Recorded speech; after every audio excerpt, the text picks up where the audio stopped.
guys! Mag-tutorial na naman ako kung paano tayo mag-explore or mag-edit sa pamamagitan ng CapCut app.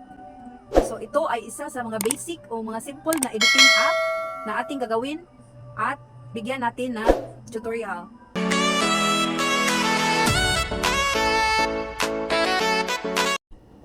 Hi guys! Punta na tayo sa ating CapCut app. Click New Project. Pumili ng the best na video para sa ating sample. Add and then ganito na ang pagka-present niya.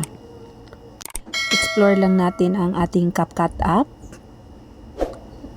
Ayan, sa baba maraming mga features. Ang una kong kuniklik yung ratio. Long form ang gamitin ko kasi educational at tutorial ito. Horizontal 16:9.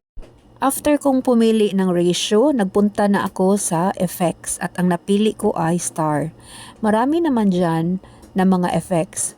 May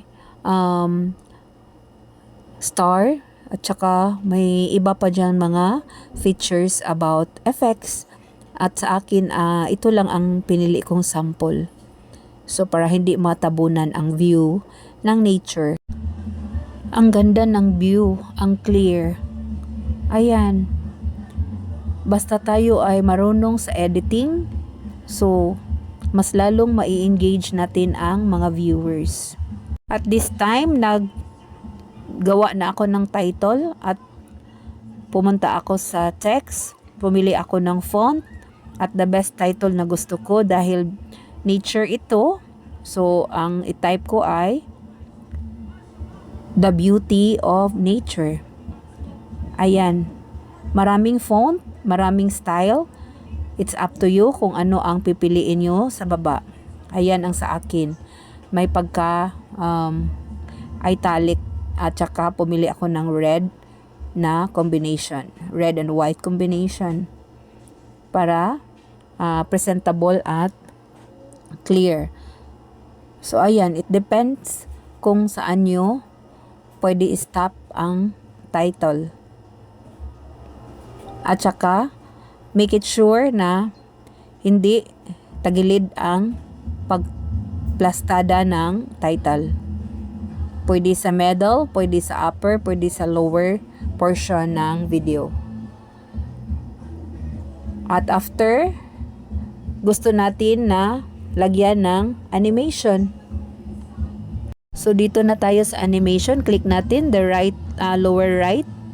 At pagdating ng animation, kayo nang bahala kung ano ang pinipili niyo. Pagkatapos, pili din ako ng overlay. Gusto ko ang overlay ay mukha ko. Ayan.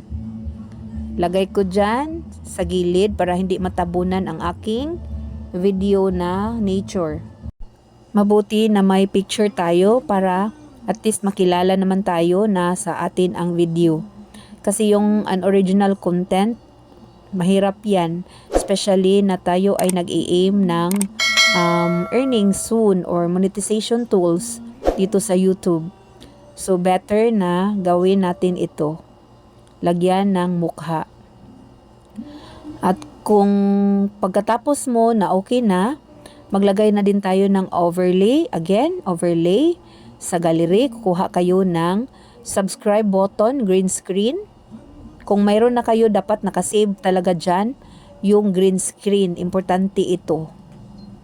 And then, pagkatapos, para makuha ang green color, or punta tayo sa remove background and choose chroma key.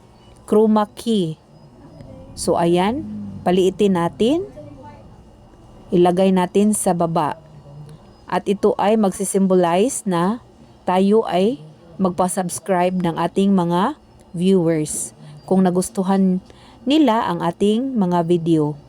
So, ayan na ang plastada ng aking video. So guys, kung may natutunan kayo sa aking basic tutorial sa CapCut app, paki-subscribe naman ng aking channel, Mi Bisaya, at paki-hit ng notification bell para updated kayo sa mga sumusunod na updates.